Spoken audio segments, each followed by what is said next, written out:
Hello students, good morning to all of you.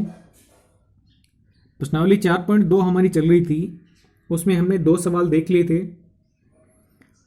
इसके last 2 सवाल हैं 3 और 4, उनको आज देखेंगे। सवाल नंबर 3 में देखो आपको लिख के दिया है, बताइए कि निम्नलिखित हलों में से कौन कौन समीकरण x - 2y बराबर 4 के हल हैं और कौन कौन हल नहीं हैं।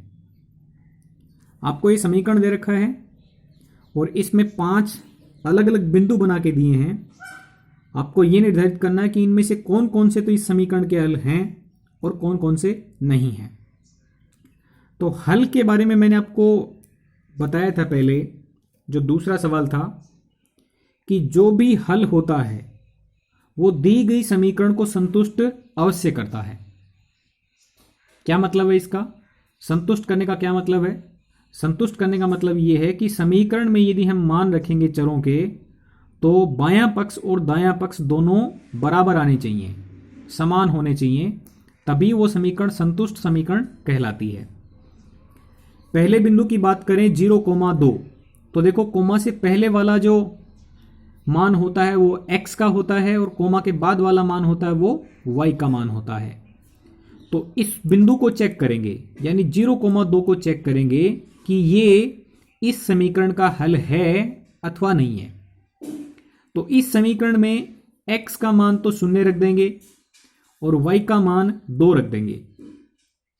x का मान 0 और y का मान 2 रखने पर बायां पक्ष क्या बनेगा? देखो, x का मान 0 रखा, -2 गुणा y का मान, 2 गुणा y का मान कितना रखना है? 2।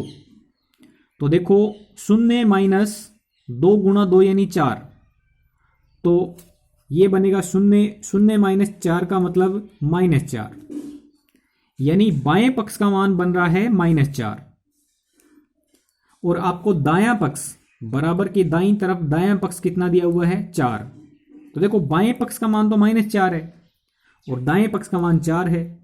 इसका मतलब दोनों बराबर नहीं है, -4 अलग मान है और 4 अलग मान है, दोनों बराबर नहीं है।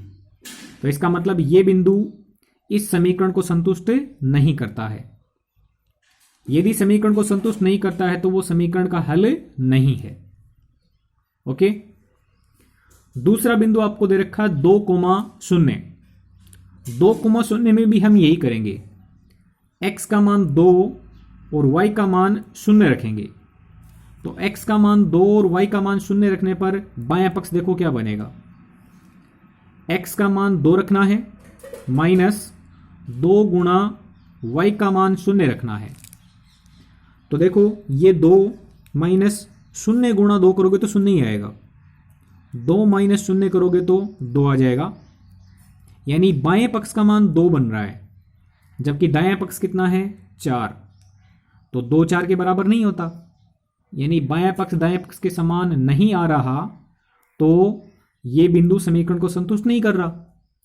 इसीलिए ये बिंदु भी समीकरण का हल नहीं है। बात करते हैं तीसरे सवाल में। इसमें दे रखा 4,0, तो x का मान 4 लेना है, y का मान 0 लेना है। तो जब हम x बराबर 4 y बराबर 0 रखेंगे तो बाएं पक्ष का मान x यानी 4 -2 गुणा y का मान यानी 0। तो 4 - 0 गुणा 2 0 बन जाएगा, 4 - 0 का मतलब 4, यानी बाएं पक्ष का मान 4 आ रहा है और दाएं पक्ष का मान भी 4 ही है। तो जब बायां पक्ष और दायां पक्ष दोनों समान मान दे रहे हैं तो इसका मतलब इस बिंदु के द्वारा समीकरण संतुष्ट हो गई, मतलब यह बिंदु समीकरण को संतुष्ट करता है, अतः यह समीकरण का हल है। ठीक है, सवाल नंबर 4 इसमें दिया हुआ देखो, वर्गमूल 2, 4 वर्गमूल 2। तो x का मान आपको वर्गमूल 2 लेना है और y का मान 4 वर्गमूल 2 लेना है। x का मान वर्गमूल 2, y का मान 4 वर्गमूल 2 रखेंगे तो बाएं पक्ष में देखो क्या बनेगा? वर्गमूल 2 -2 गुणा y का मान, तो 2 गुणा 4 वर्गमूल 2 करेंगे। ये वर्गमूल 2 सेम, 2 गुणा 4 वर्गमूल 2 में ध्यान से देखें, ये 4 इस 2 से गुणा हो जाएगा 8, और आगे है वर्गमूल 2। वर्गमूल 2 माइनस 8 वर्गमूल 2 का मान कितना होगा? इसको ऐसे समझ लें, x माइनस 8x का मान कितना होता है? वर्गमूल 2 को एक बार के लिए x मान लिया, तो x माइनस 8x का मतलब निकलेगा माइनस का 7x, क्योंकि प्लस के 1x हैं और माइनस के 8x हैं, यानी माइनस के 7x ज्यादा। ठीक है, तो वर्गमूल 2 एक तो है प्लस का और 8 वर्गमूल 2 हैं वो हैं माइनस के। इसका मतलब माइनस के 7 वर्गमूल 2 ज्यादा हैं। ठीक है, तो बाएं पक्ष का मान आ रहा है माइनस का 7 वर्गमूल 2 और दाएं पक्ष का मान 4 है, तो निश्चित रूप से ये समान नहीं है। यदि बायां पक्ष दाएं पक्ष के समान नहीं है, इसका मतलब समीकरण संतुष्ट नहीं हुई। तो इस बिंदु के द्वारा यदि समीकरण संतुष्ट नहीं हो रही है, तो इसका मतलब ये समीकरण का हल नहीं है। ऐसे ही आप 1,1 को चेक कर लेंगे। बाएं पक्ष का मान आएगा -1 और दाएं पक्ष का मान आएगा 4, तो इसका मतलब समान नहीं आए, तो 1,1 समीकरण का हल नहीं होगा। ठीक है, इसी में देखो सवाल नंबर 4 दे रखा है आगे। ये आखिरी सवाल है आपकी प्रश्नावली 4.2 का। लिखा है k का मान ज्ञात कीजिए जबकि x बराबर 2 y बराबर 1 समीकरण 2x प्लस 3y बराबर k का एक हल हो। k का मान ज्ञात करना है और बता दिया कि x बराबर 2 y बराबर 1 इस समीकरण का हल है। यदि ये मान समीकरण का हल है तो निश्चित रूप से इस समीकरण को संतुष्ट करेगा, ये हम जानते हैं।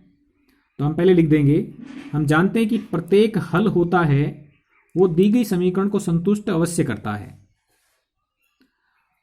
तो इस समीकरण में x का मान 2 रखेंगे और y का मान 1 रखेंगे।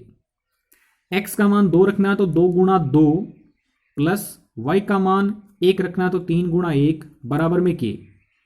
2 गुणा 2 यानी 4 प्लस 3 गुणा 1 यानी 3 बराबर k। तो k का मान हो जाएगा 7। तो k का मान 7 है।